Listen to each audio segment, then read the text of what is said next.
The modifications for the Golf GTI Mark 7, the power modifications for the Mark 7 GTI start in this video, guys. Start today, and the objective for this video is simple. We're going to be doing everything front end wise. So we've got intake, carbon intake system, we have an intake hose, front mount intercooler, and I will be also, while we've got them off, I will be just finishing off the bits that I didn't finish before, which is the wheel arch liners, connect the front parking sensors. There is also a mirror indicator that I need to swap over, because if you remember, I only did the one that wasn't working. I swapped it to dynamic indicators, so we have to do the same for the left hand side. And once all the front bumper and we've put everything back on properly, none of this should affect the way the car drives, and therefore it should drive fine. So we're going to do some draggy times once they're all fitted, and also I'm going to book it in for an MOT because it doesn't actually have an MOT.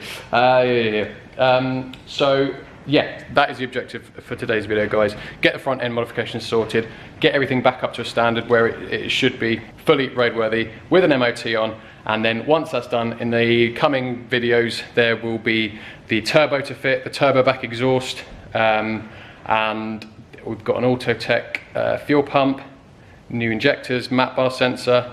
I'm sure I'm forgetting something as well, and then we can get it tuned and hopefully get to around the 500 brake horsepower mark. So I'm now going to take you around quickly what I've got and what we will be fitting today. So here is the standard Mark 7 engine bay, minus the engine cover, which I've already taken off. Oh, by the way, I'm actually going to fit the RS3 core packs and the RS7 inject spark plugs today as well, guys. A fuel pump is here, so our Autotech fuel pump internals will go inside this once we have them. But today we are replacing the intake system up the top. So it comprises of this will be removed, this airbox removed, this pipe will be removed, and it will all be swapped out for this very, very nice looking gloss carbon forge intake system. Look how nice that looks epic. It's almost going to look way too nice for this Golf's engine bay, but we've got this gloss carbon intake system going on, and got the cone filter here, and also a forge inlet hose pipe here, which will be connecting it to the turbo. Now, intercooler, we have a forge front mount intercooler here. Look, that will be going on. You won't be able to see at the moment where it's going because bumper's in the way and everything, but it is behind the condenser, which is behind the grille.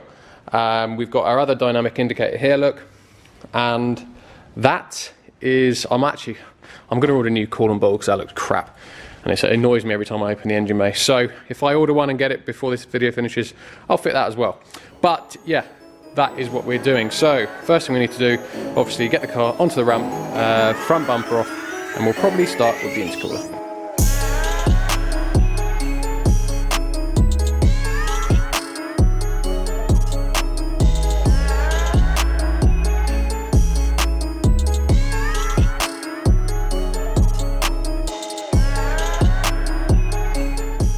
Now, just before we go any further, guys, I just want to give a massive thanks and shout out to today's sponsor of the video, which is CarVertical. Now, where CarVertical can help you massively is when you are buying a car that you don't want to be damaged, that you want to be 100%, and you need to use CarVertical to be able to check the car's history completely, whether it be mileage fraud, whether it be an accident, theft, in loads and loads of different countries, and it just gives you a very detailed report on the car that you're trying to buy so that you don't get stung. Now, I'll show you a couple of sample reports and to show you exactly what CarVertical can do. Now, you may be looking to buy this Nissan Qashqai, and it may have been advertised as completely HPI clear, no damage whatsoever, but until you know the history of the car, you just 100% do not know what you're buying. One of the main points is a stolen vehicle check, and as you can see, look, it's checked all these different databases to see if the car has been recorded as stolen, and it has all passed there. Mileage discrepancy, so it's taken the mileage from all the MOTs and anywhere that the mileage has been recorded for that car, and it just shows that it's consistent, and it doesn't show that it's been tampered with, i.e. it hasn't got to 38,000 miles and then dips back down to like 10,000. Now we get to the part where it's recorded some damage, and it has found some damage, and it even shows you the date, look. So it's saying the April 2017, and it even gives you an estimated repair cost and shows you, look, where each of the damage is, which is really detailed. And then we get to the bottom, and boom. There are some pictures of the car. This BMW X5 maybe going trying to buy it, maybe it's on a 2-day auction on eBay and the seller wants to sell it quick and you're a bit concerned, a quick check, enter the reg into CarVertical, and you can see here, look, it's actually, this vehicle is wanted as stolen. All the databases in all these different countries, and it's popped up in the United Kingdom, and it is currently wanted as stolen on the police vehicle database. Now that could save you a lot of time and money, just that simple check. Now, I don't think I've actually mentioned this before, but when I first started buying and fixing cars, probably eight or 9 years ago now, I bought a 58 plate or 59 plate. It was a Mark 6 Golf diesel. Bought it off eBay, and I was very, very naive. Looking back, all the red flags there should have been, I just didn't see. And the guy ended up meeting me halfway. I paid him 8.5 grand cash for the car. I took it back. I actually started repairing it. I'd repaired the rear bumper. I'd done a service on it. And about 2 weeks after I bought the car, I had undercover police turn up at my house and claim that the car was stolen. Now, unbeknown to me, what actually happened was the Golf that I bought was put on a 2-day auction on eBay, and I won it. And they'd actually, the day they put it on eBay, they'd stolen it from the owner. So they went to, the owner actually had it for sale. The thieves went to test drive the car, and they pretty much knife point stole the car, took the V5, and then 2 days later sold the car to me. Now, I lost that 8.5 grand. The police that night took the car away, never saw it again. 8.5 grand down the pan. So there is no way in hell, I've learnt the hard way, trust me, there is no way in hell I would be buying a car without doing a check through CarVertical on it first. So guys, if you're looking to buy a new car soon or any time in the future, please click the link in my description, go over to CarVertical, buy your check for your car before you buy it, and if you use my link, you also get 10% off, guys. So a massive thanks to CarVertical for sponsoring today's video. So front bumper all off, grille off, which sits up there. That was easy to do because I hadn't put it on properly anyway. So now what we're going to have to do to access the intercooler, which sits just here, look. So it sits just behind the condenser and in front of the radiator, so it's sandwiched in between that and obviously the rad fan as well. So to get to it, what we're going to have to do is take both headlights out, this bracket here as well. We'll remove this intake part of the system because it's going anyway, so we'll take that out. Same with this side. We'll have to remove the crash bar. So there's the 4 bolts either side for that as well. Pull that out, and then the whole slam panel should be kind of floating, resting on maybe 1 or 2 bolts, and also the coolant hoses from the radiator. So then the plan would be, because the condenser actually sits in the intercooler's brackets, look, as you can see here. So what we should be able to do is just undo the brackets for the condenser. Should be able to just about lift it out and swing it round, just so we don't have to remove the, well, I mean, there's no AC gas in there anyway, so not like it's the end of the world on this particular car. However, if you did have gas in, you should just be able to swing it out the way.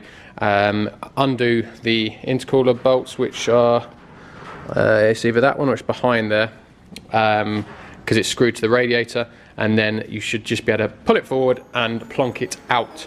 Now, the old one is obviously quite a bit smaller than the new one, so the new one will be harder to get in, but I will show you that when we get to it.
Right, I don't know how it's come across on time lapse, but that was a perfect example of how not to fit a front mount intercooler. That was just awful from start to finish. I don't even know what really happened, if I'm honest. I started taking bits off and it just got all messy and yeah, just cocked it all up. However, I have changed it, but please, for God's sake, do not follow what I just did, because that was just a complete car crash. I apparently forgot how to do them, but in the end, we have it all back in. So there's the new intercooler all in position. There's the old one, look, and you can see how much smaller it is. It's not really the size, it's not the surface area, but the depth. See, this one is only just over an inch thick, whereas the new one is nearly 2 inches thick. And also the flow, you can see, look here, look how much bigger. Well, actually, they're not that much bigger, but it is bigger anyway. I think it's quite a big surface area difference. So that will obviously help now our cooling. It all fully in position, headlights all in, everything good. What else we got to do? So now what I'll do is I'll put the front bumper on. We'll get the wheel arch liners on. So also I've got to tidy up this a little bit.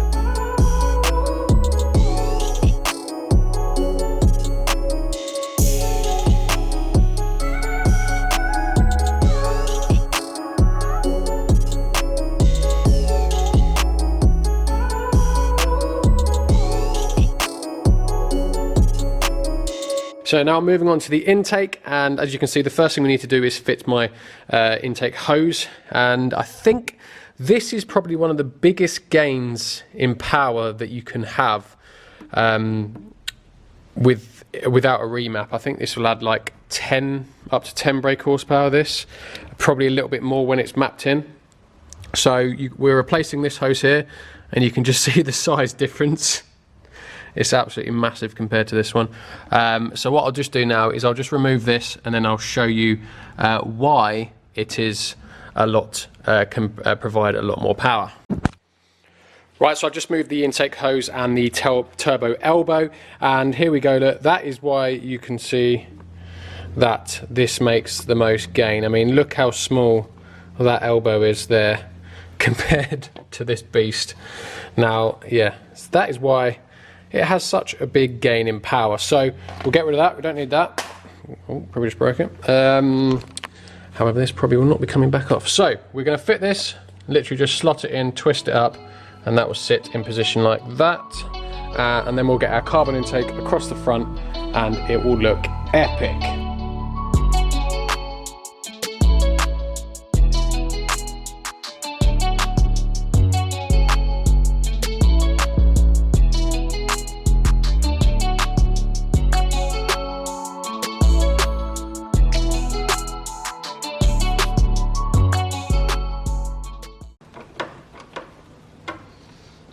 And there's two. Right, so that should now be our forge intake fully fit. Oh no, spoke too soon. Got to do the intake up. Right, now changing the mirror indicator is actually quite an easy job. So we are actually swapping out. I've already done the offside because that was the side that was damaged. This side is fine, but we are going to swap it to the dynamic one anyway because I bought it as a kit. So I'll quickly show you what it looks like at the moment.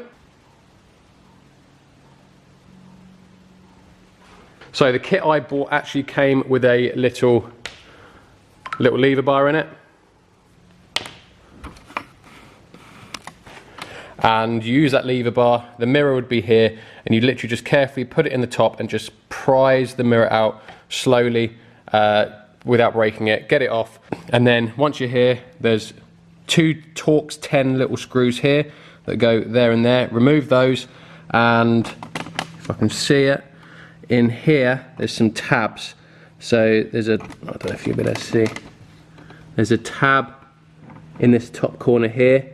You just need to literally, with your little tool, just pull the tab down, and there's another one in, you can't even see, really hard to see, but it's here as well. Basically, there's two tabs, you pull them down, and the mirror cap will just come off the back like that. And as you can see, look, the two tabs are there, 1 and 2. Very obvious. It was harder to see because I'd already done it, but that exposes the mirror. And then all we've got to do is there's another two T10s, one there, pull the mirror indicator out, and there's your little connector here. pull that out, and then we can swap them over.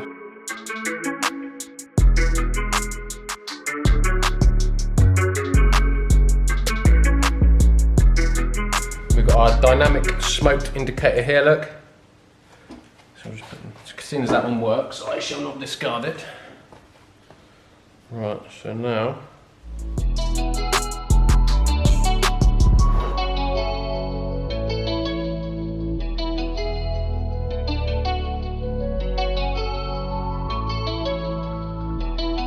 right, and there we go. Installation is the same as reverse. All I would say is when you're putting the mirror back on, put it on and spread your weight on your hand whilst you're putting the mirror on. You don't want to pressurize any particular point on the mirror glass in case obviously you snap it or crack it. So now just got to check that it works. There you go, beautiful, looks much better and brighter.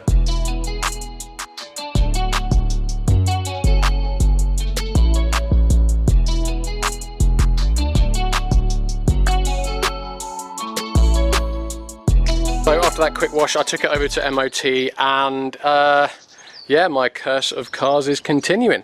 So couldn't even MOT it because the bonnet cable snapped. Now, brilliant, fantastic. Of course it would snap with them. I've only been using the bonnet for God knows how many times, probably 20, 30 times I've popped that bonnet, absolutely no issues. The time they go to do it for MOT, it breaks. So obviously I went down, and my phone's now ringing. Let me just stop it. So I went down, thought it was going to be the latch here that broke, but it wasn't. It's even worse. So common problem on Golfs is the latch that sits around about here under the bonnet. There's like a little case, and there's you got your bonnet latch cable sits in a recess, and it pulls on another cable which is connected to the latch here. And the common problem is that this fails here, this little mechanism here. The cable, the latch just pops out, the cable pops out, and there's then nothing to pull on. So fantastic, that looks like what's happened, and which means I've now got to get the car back in the workshop. I'll have to take this wheel off, take the wheel arch liner back out. I don't know if I'll even be able to fit my hand in there to try and undo it. I don't really know any other way of getting it, maybe breaking the grille, smashing the grille to try and get it undone. I don't really know at this point. So great, so I took it to MOT. Failed, well, didn't even get to that point. So the pain in the ass saga continues. As you can see, I have just this second just popped the bonnet, and I will show you how I did it. It isn't easy, it's a pain in the ass, as I mentioned. I'll show you the common problem in a moment, but to get to it, what I have had to do, I did go on Google, just Googled it just in case there was an easy way that I just didn't know about, that would be a simple fix to get it undone, but alas, there is not. So I think there's a couple of ways people do it. One way which I didn't really like was prying the bonnet, using a pry bar and like levering the bonnet up and undoing the hinges that hold the bonnet in position, and then just lifting it up. Didn't really like the idea of just prying the bonnet up with it shut. So I went for the other option, which was to remove the front wheel arch liner here, which exposes this whole bit inside here. What a lot of people are doing, we're removing the headlight cover for a bit of access, and that allows you access to the bonnet mechanism, which is just through that gap where my finger is. You can't see it because I've taken it out. And there's two little tabs. I will show you when we're at the top. Pop that out. It was broken, look, here's the cable. This is why it didn't open. It's because this cable was detached, look. And I managed to swing the bonnet cable around under here. Just try and get it. Here it is, look. The bonnet cable, look. And as you can see, there's the problem, look. It's snapped where the ball would normally sit, look. It's just pulled it and snapped it. So I've managed just to get this down to here. I got a pair of pliers in here, lifted that out like that, got my pliers under it and yanked it and popped the bonnet. So yeah, probably took about 40 minutes in total because I did have to charge me light halfway through, but not too bad. Bit of a pain in the ass, but we have got there. So I'll just go up to the top and I'll show you exactly what I mean. Right, so now the bonnet's open, I can show you. So this is the bit that fails, and as you can see, look, the ball would normally sit in there and pull the cable, which is another cable here, look. It'd normally pull that and that's what releases, but as you can see, look, the ball has snapped the plastic housing it sits in, which renders it pointless, useless, and that's why the cable came out. So when I was up here fiddling, I managed to use my little lever bar, because if you can see here, look, these two tabs here sit behind this bit here and then press through this side. So I managed to get my hand and a lever bar, press these in, so I pressed this out, basically got it loose like this, and that's when I obviously had it down there and pulled it. Now the way to fix this is I'm going to need a new cable, this bit here. Stupidly, ironically, this is a whole new front end. This is actually from the new front end that I bought. The old one, my bonnet cable was absolutely fine, so I chucked it in the skip. Yep, so absolutely classic. I thought, no, there's no point in me keeping it because I'll never use it, so chucked it in the skip. And 2 months later, hey ho, I need a new one. So I'm going to try and get one of these from Volkswagen tomorrow. I'm also going to order a new coolant bottle while I'm at it, so that's done as well.